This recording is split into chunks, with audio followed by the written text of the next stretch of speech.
तो 21 साल की हूँ और आज तक ना मैंने सिर्फ यही समझा है कि कायनात इश्क को मिलाने के बड़े अजीब रास्ते निकालता है। कॉम्प्लिकेटेड हम लगते हैं पर असल में यूनिवर्स ही कॉम्प्लिकेटेड है। डेस्टिनी लिखते लिखते शायद ये भी बीच में कंफ्यूज जाते हैं, इसलिए कुछ भी कर देते हैं। प्लान्स जब फेल हो जाते हैं तो हम सारा ब्लेम कैसे खुद पे ले लेते हैं। लाइफ इज़ अनफेयर सोच के निराश हो जाते पर भूल जाते हैं कि it's not the end, picture तो बाकी है मेरे दोस्त। एक्सपेक्ट द अनएक्सपेक्टेड, यही सोच लेकर मैं चली गई मेरे कॉलेज।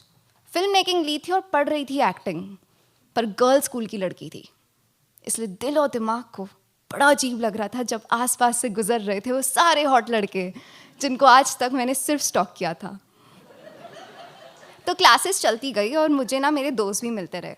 मेरे जैसे पागल और झल्ले थे, दिल से बड़े प्यारे और बहुत करीब थे, पर उनमें से एक शख्स थोड़ा ज़्यादा था।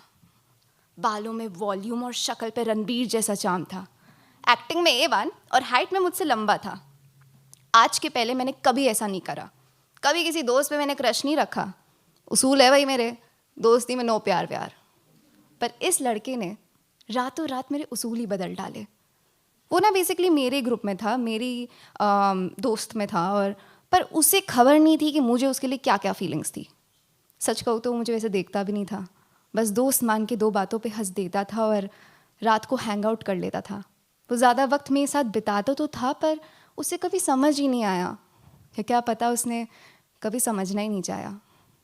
पर मैंने भी गिव अप नहीं करा। तुम्हारी बहन इतनी ईजिली गिव अप करने में से नहीं है, क्योंकि बंदा लक सिंगल रहा था, ऊपर से कोई लड़की का खिचपिच नहीं चल रहा था। And after long time it fail like home away from home. इतना कंफर्टिंग लग रहा था और मुझे पता चल रहा था कि ये ना सिर्फ चाहत नहीं हो सकती, ये उससे कहीं ज़्यादा है। अनप्लान्ड था पर प्रेम के शबाब जैसा है। पर प्रॉब्लम यही थी, बस प्रॉब्लम यही थी, ये सब वन साइडेड था। ऐदल मुश्किल का सेकंड सीक्वल चल रहा था, क्योंकि मैंने उस लड़के को इतने हिंट्स दिए जितने वेडिंग कोरियोग्राफर भी लेडी संगीत में नहीं देता होगा। पर मामला है जो बैठ ही नहीं रहा था। महीने बीत रहे थे और मेरा प्यार मुझी से दूर जा रहा था। एक दिन वो, मैं और मेरे सारे दोस्त निकल रहे थे कैंटीन टू क्लास की तरफ। बात आई प्रॉम नाइट की। कॉलेज का फर्स्ट प्रॉम नाइट था और हमें ना कपल एंट्री लेनी थी। बड़े एक्साइटेड थे, तो बातों बातों में सब अपने अपने कपल डिसाइड कर रहे थे। मैं चुप थी पर नज़रें मेरी उस पर थी, ये बंदा आज तो कुछ कह दे, बस अब मैन अप करके मुझे सबके सामने पूछ ले, मैं 1 मिनट नहीं लगाऊंगी, इसको हाँ कर दूंगी। प्रॉम में तो मैं सिर्फ इसी के साथ जाऊंगी। भाई साहब को 2 मिनट लग गए बोलने में। उसके मुंह से निकला तो सही, पर नाम मेरा नहीं।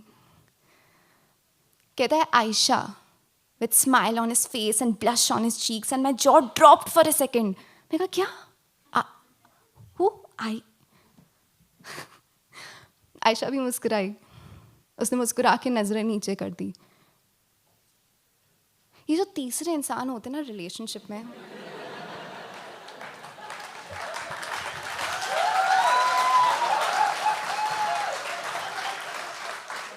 ये जो तीसरे इंसान होते हैं ना रिलेशनशिप में, कैसे चुपचाप आते हैं, कैसे चुपचाप एक थप्पड़ मारते हैं और चुपचाप निकल जाते हैं। ये हर चीज़ इतनी चुपचाप करते हैं, इनका सदमा भी दिल को हमें चुपचाप ही पड़ता है।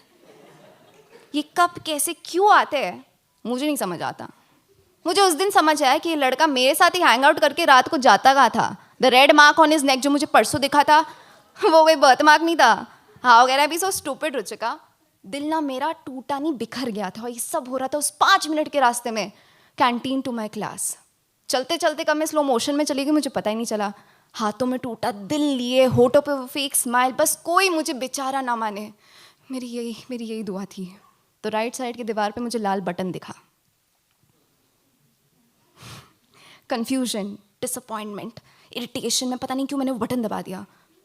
That button was for fire alarm and I pressed it because my heart was broken. How stupid I am. 5 second का पॉज और तेज पूरे कॉलेज में फायर अलार्म बज गया। वो आवाज़ ना मेरे टूटे दिल के शोर जैसा था, इतना तेज कि मुझे मेरी आवाज़ नहीं सुनाई दे रही थी। समझते समझते मुझे 2 मिनट लग गए। मैंने देखा सब दोस्त मेरे डर के भाग गए। मैं वहाँ खड़ी थी, आंखें खुली पर होश में नहीं थी। होश आया तो देख रही हूँ पूरा कॉलेज भाग रहा है, मुझ पे चिल्ला रहा है, भाई भाग आग लग गई है। हम सब जाके स्टिल पे खड़े हो गए। मैं आसपास देख रही हूँ, लोग घबराए हुए थे, टीचर्स चीखते हुए नजर आ रहे थे, student there is a fire alarm, please run fast to the stilt area. Dean call कर रहा है, हर बाथरूम चेक हो रहा है, इस सब के बीच मैं खड़ी हूँ जिसकी एक उंगली से सब हो रहा है।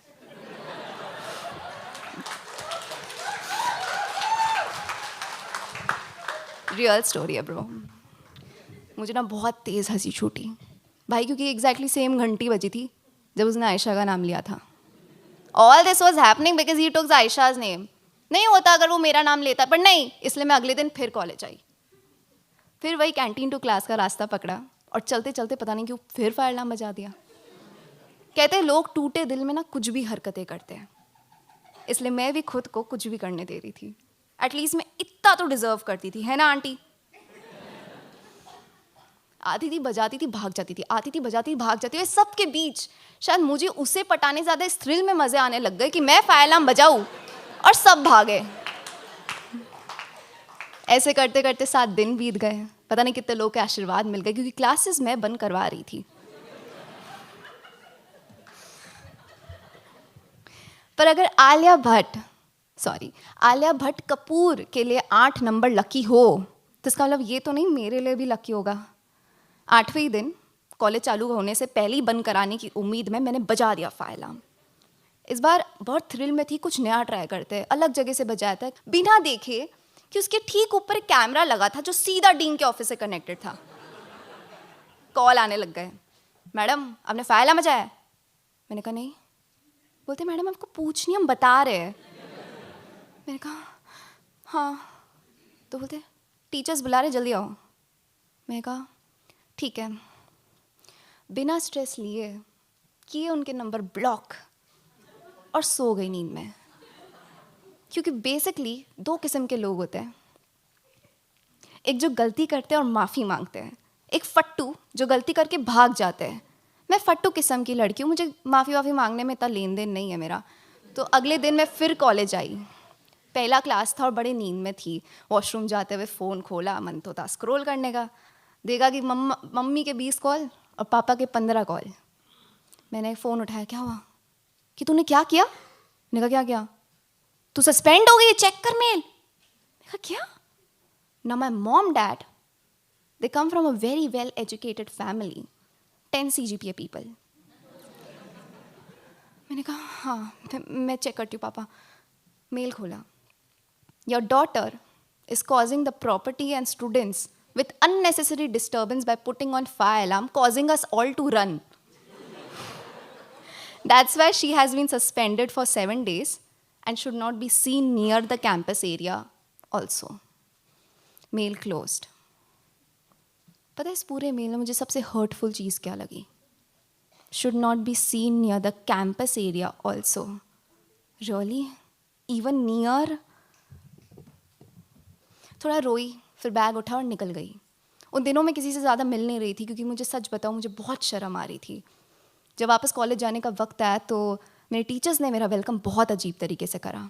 ऐसा लग रहा था सब डर रहे हैं मुझसे, वो बहुत कुछ पूछना और जानना चाहते थे मुझसे। मेरे लिए एक काउंसलिंग सेशन रखा गया। याद है मुझे आज तक कि मलमल वाले सोफे पे मुझे बिठाया, हाथों में पानी की गिलास थमाया और सामने बैठी एक काउंसलर ने मुझसे पूछा, तुम ठीक तो हो बेटा? तुम ये सब क्यों करती हो? If there is anything we are there to help you Ruchika, we want to help you. मैं कहा help me for what did I do? पर मैंने ये सब नहीं बोला। चुप थी, सुन रही थी, पर मेरे पास अब कुछ बचा नहीं था बोलने को। मतलब मैं एक सन्नाटा था ना उस रूम में, मैं क्या ही बोलती, क्या ही रीज़न देती? कोई रीज़न होता है क्या फायर अलार्म बजाने का? बजा दिया। बड़े टॉर्चरिंग सेशन के बाद 2 घंटे के बाद निकल रही थी टूटे दिल और अजीब फीलिंग के साथ। चलते चलते चलती गई और किसी ने आके ना मुझे गले लगा लिया। वो फीलिंग ऐसी थी, याद है जब समर ब्रेक में अब लोग खेल के आते थे और मम्मी रसना ठंडा ठंडा बना के पिलाती थी, दैट सेटिस्फैक्शन सेम। मैंने पीछे झुक के देखा, वो था। कहता है I don't know why Ruchika, I missed you all this while. उस दिन मुझे कुछ समझ आया कि प्यार में ना प्लानिंग और एक्सपेक्टेशंस नहीं चलती, ये और कुछ नहीं, बस कायनात की लिखी है कहानी, क्योंकि कब कैसे किसी को नहीं पता, पर ये मिलता ज़रूर है क्योंकि पिक्चर अभी बाकी है। Thank you.